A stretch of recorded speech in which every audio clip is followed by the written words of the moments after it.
Hey guys, how's it going? Welcome back to the channel. I haven't made a video in a long time, but I recently turned 30 and I found myself just kind of reflecting on the last 10 years of my life and came up with five big pieces of advice that I would, love for my 20-year-old self to have and adhere to.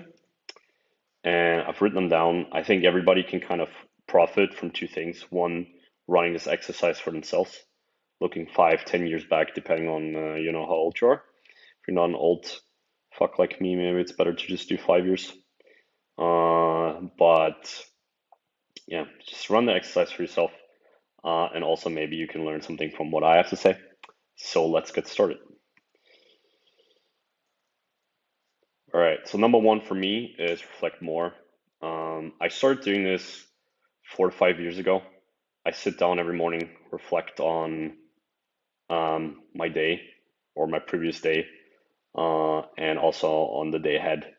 And I write down the things I'm grateful for and the things I, did well. I use green for that, so I have two colors. And then with red, I just basically write down things that I need to improve or things that uh, made me act not according to my values.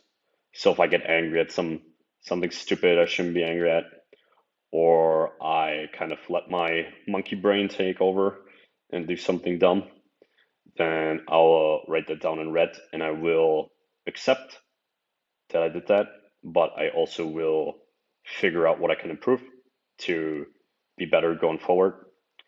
And I think that this is one of the biggest habits that I've built. And I do that, like I said, daily, weekly, monthly, and also yearly. And that just helps me stay on track. And it's one of the most powerful things in my routine. Number two, start with the end in mind. I think this is another really important thing to keep in mind. Back when I was, 20, I was working on things and I was working hard, but I didn't really stop to think about why I was doing what I was doing. And I did have some sort of an idea what I wanted to do, but I think it's so much more important to start with the end and then work your way back. And then all your actions should be aligned what you want in the end. And not doing this can cause much pain and suffering for no reason because you're just gonna spin in circles and you're gonna start a project and you're gonna drop the project because you don't even know what you want to achieve. And I think that this is one of the main things that I do now every time. It doesn't mean that, your vision or what you think is going to have to come true because there's a lot of things outside of our control that can go wrong. But I think even just taking the time to figure it out, I think that's something everybody should do. And then just slowly working your way towards that vision while staying flexible, right? Nothing's set in stone, things change all the time, and you do need to be adaptable, but you should know where you're headed. Be patient is number three. Yeah, I mean, this is something I still struggle with. I think every entrepreneur struggles with this, right? Because what makes us entrepreneurs and makes us like go out and do things is that we just want to, do things, It's we have this tendency to, act and do more than we should. And I think action is nice because it's, inside of our control. We can act, we can do something, we can make that video, we can launch that project. But when it comes to seeing results, and that's where you mostly need to be patient, is anything that's like long-term investments, like SaaS, results will take a long time. And you just have to be comfortable with that.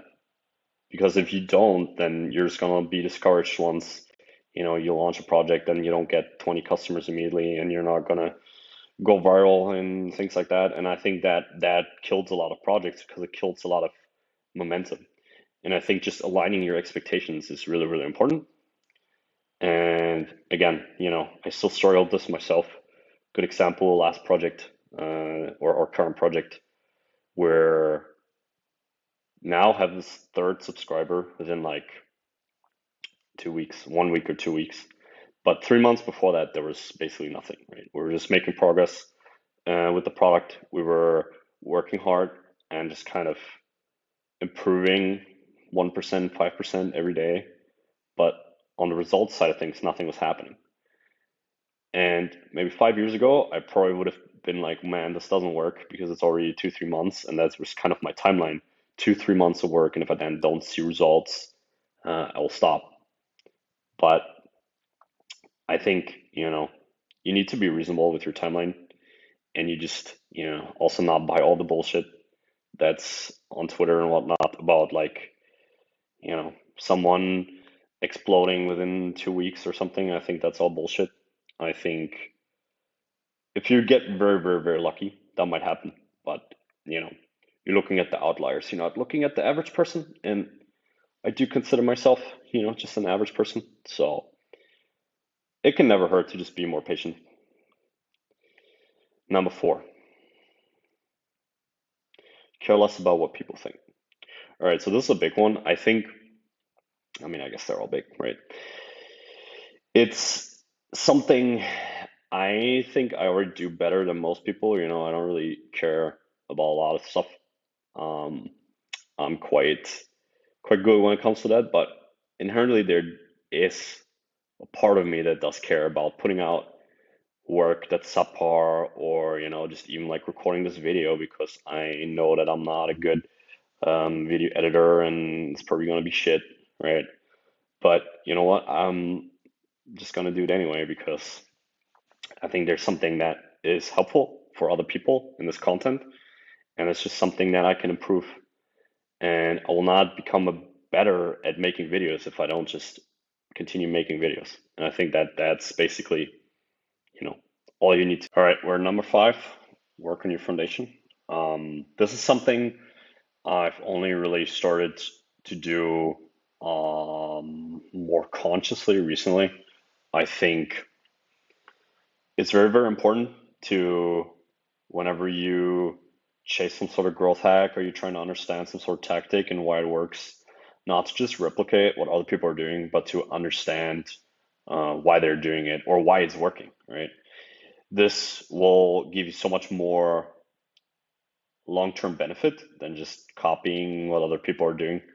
And it has the best return on investment of your time. So try to build out your foundation in terms of product, psychology, development, whatever, as much as possible, and treat anything that comes out of, the latest trend or the latest growth hack as a tactic. These are not long-term, not things that work long-term. They will work for a little bit. Often the downsides are bigger than what you're getting out of it. And I think if you can make an educated decision to go after something or not to go after something, because you understand the foundations, then you can freely decide what to do, right?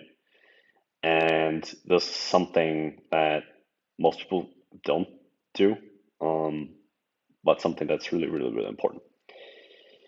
And I wish, as the theme of this video is, I would have started this earlier. All right, that's it. Let me know how you liked the video. I would like to make more content like this, but obviously if nobody wants to hear it and nobody gives a shit, then I don't have to bother. Just let me know if it was helpful. And if you, just want to get more content like that, or if I should just make another 100 ChatGPT prompt list for you, and then, I won't do that, but I might as well save my time. In the comments, I would love for you to, just drop your own top 5 and let's have a chat about